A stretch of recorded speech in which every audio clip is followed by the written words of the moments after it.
Hello, welcome to the class of HTML5 programming. So today we are going to discuss about the CSS spacing property and text shadowing property in HTML. So now we are going to discuss how to use this CSS spacing and the text shadowing property. So here I designed this HTML program where I mention the headings, different headings in the body section. This is H1 heading, H3 heading, and this is also the H3 heading and their paragraphs. And in head section I use this link element to link this web page with this CSS style sheet, and here I given the name of the style sheet, that is spacing.css.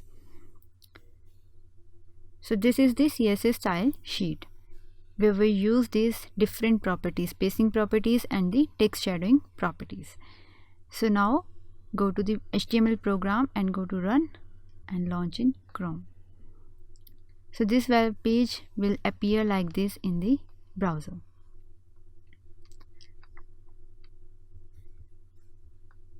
So now let's look at these different properties.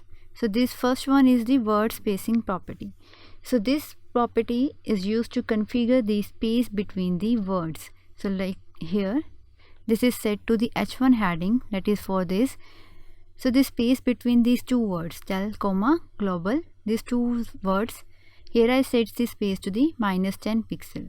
So here you can use the values to like normal or numerical pixel value or the EM unit value.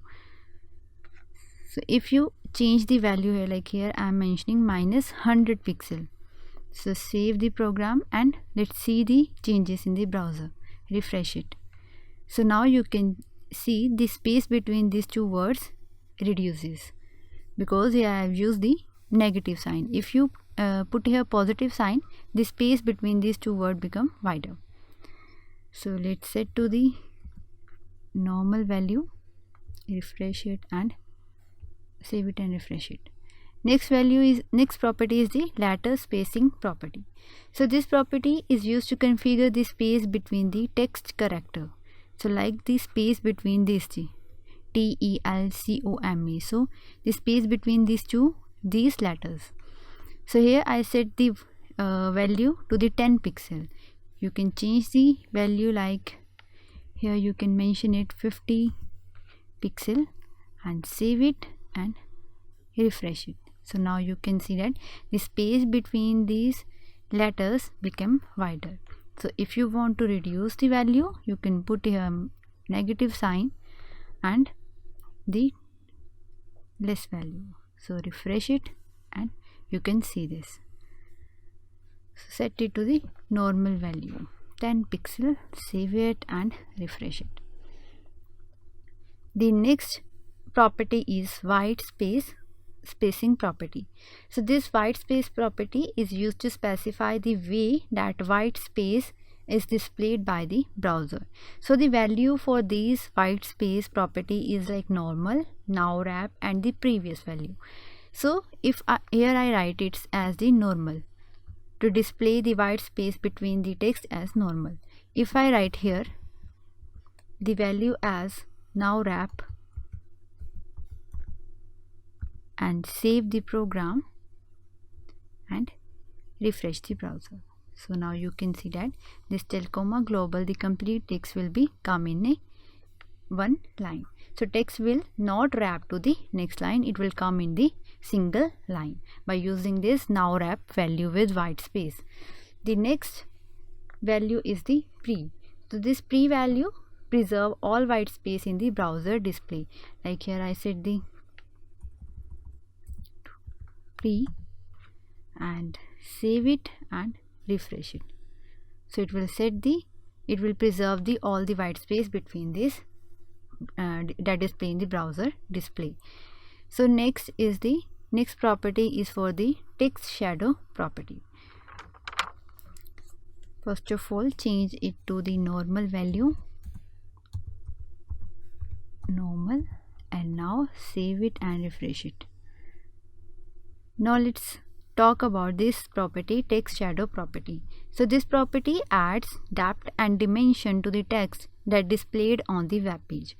So to configure a text shadow, we have to add the values like horizontal offset, vertical offset value, blur radius value, and the color value. So these four value represents, this first value represent the horizontal offset, this represents the vertical offset, and this represents the blur radius value, and this for the color value. So here this horizontal offset value that is set to the numerical pixel value, it may be a positive value or maybe a negative value. The positive value will shift the shadow to the right side. Like here it is set to, if I set it to the negative, the shadow will shift to this left side. So save it and now see the changes which occur here. So now refresh the browser. So now you can see that the shadow will shift to the left side. Next is the vertical offset. Same way, here I have given the positive value which will make the appearance of this shadow below the text. Now if I set it to the negative value, it will appear above the text. The shadow will appear above the text. So save the program and now refresh it. Now see the changes which occur here. So now you can see that the shadow text will be displayed in above to the normal text.